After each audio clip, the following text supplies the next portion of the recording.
Joining us now is Mark Leibovich. He is a CBS News political contributor and chief national correspondent for the New York Times Magazine. Good to see you, Mark.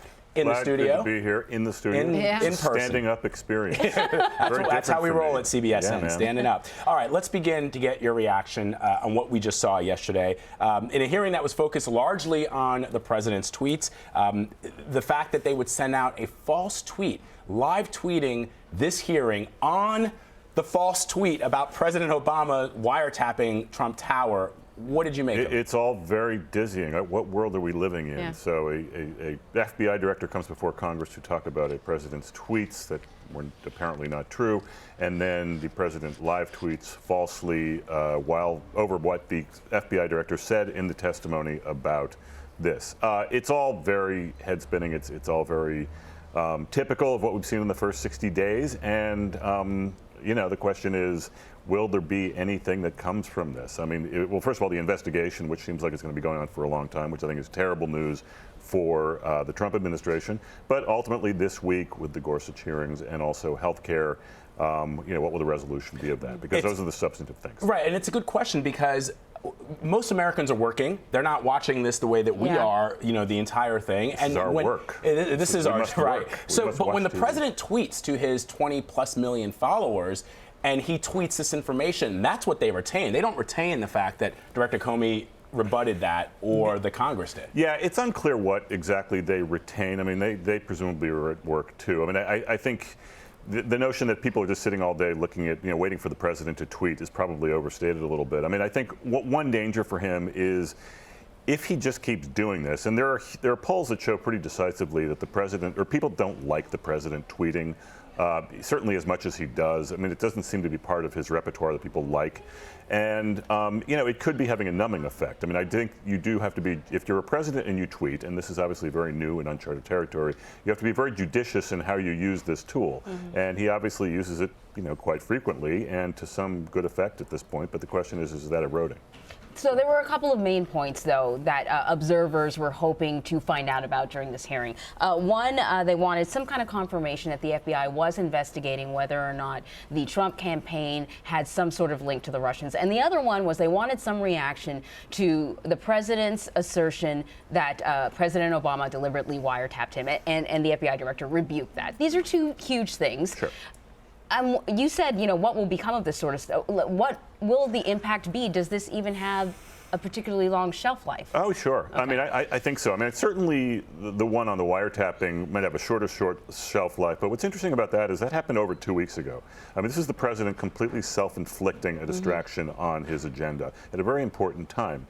He just woke up one Saturday morning, or, you know, whenever he decided to do this, and he tweets these things that have been like taken up so much oxygen over a couple of weeks, and you only get so much political capital at a very, very early point in your presidency when traditionally presidents have gotten a great deal done, or new presidents have gotten a great deal done. I think it's eroded a lot of his capital, and I think as far as the FBI investigation into his Russia ties go, that's the kind of thing that can go on months, years, and there will be revelations, and it will be a drip, drip, drip, and there'll be people in the White House getting lawyers, and it's a huge distraction. It's also the kind of thing that erodes credibility when you need to make a case about whether it's a Supreme Court judge or a health care bill or what have you. So I think that's harmful in the long term too, and potentially much worse.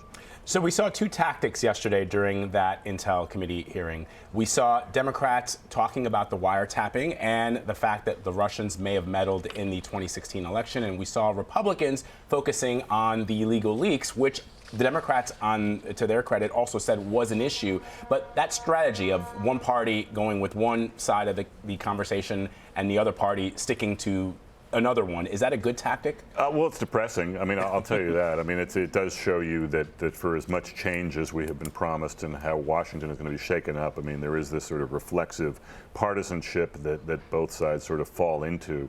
I mean, it's amazing how little outrage there was over leaks during, say the Benghazi hearings when President Obama was president. So, look, it's what Republicans and Democrats do. It's sort of like a Mars-Venus kind of thing. Yeah, was it sort of a Casablanca thing where it's like I'm shocked, because a lot of members of Congress on both sides of the aisle leak things to you, Mark, and to other reporters. And I mean, just to the press. Sure. I mean, to the press in general. But Trey Gowdy seemed to be attacking the press. Oh, sure. And at one point there was even a discussion about, can we jail journalists over this? Yeah, well, I mean, like, first and President Obama has. President Obama, yeah, I mean, that's not necessarily a partisan issue. I mean, President Obama, has a very, very, his record on this is, I would say, very mixed, speaking as a journalist, if not worse than mixed. So I think, yeah, it is a Mars-Venus thing. I mean, it'd be really curious to know, like, what these people talk about in the cloakrooms, like, when they're behind the scenes. Oh, there's the president. There goes the president just going in. Yeah, he's heading to the Hill. That's a live picture. The empty hallway that we showed before has been filled. But yeah, it is. I mean, it is curious, but it's sort of what happens traditionally in Washington, and so some things never change. Yeah. And so the president is heading to the Hill because it's going to be more talk about health care and the GOP health care reform bill. You talked about this being a distraction, how we've been talking about the leak allegation or the allegation of wiretapping instead of talking about what I'm sure most Republicans wanted to talk about, which is the replacement plan for Obamacare. The vote comes on Thursday, and there's been a lot of wheeling and dealing, certainly a bit of a charm offensive on the part of the president. How important is this vote on Thursday? Extremely. It's extremely important. I think a lot of the president's, certainly domestic agenda, is predicated on getting this done first. Passing the House is the first, obviously, big and significant step. Certainly not the last step. There's a lot of other things that has to, happen, including, passing the Senate, which seems very much in doubt too. But in a weird way, the week is shaping up as a perfect kind of Trumpian cliffhanger in that, there's drama. Everyone will be paying attention to whether Trump can close the deal. He'll be in the middle of the drama. He's on the Hill today.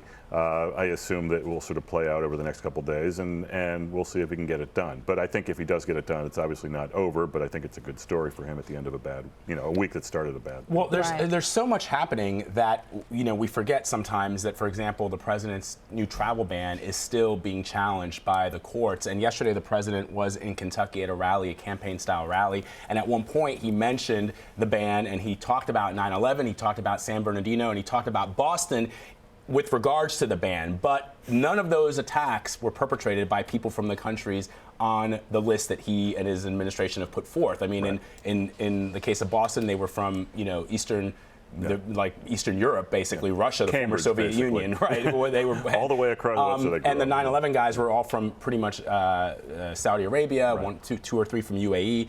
And in San Bernardino, the main attacker was born here in the United States. Right. So, but again, when people and the supporters hear the president tying the rationale for the ban to those specific attacks, I want to give the American people credit, but I wonder if they sometimes conflate the fact that they may not have been perpetrated by the people from those countries. I mean, we've discussed that point over and over and over again. You have to wonder, do people notice? Well, look, I mean, the president has his applause lines. I mean, those are the kinds of things that got big applause both last night in Kentucky, but also during the campaign.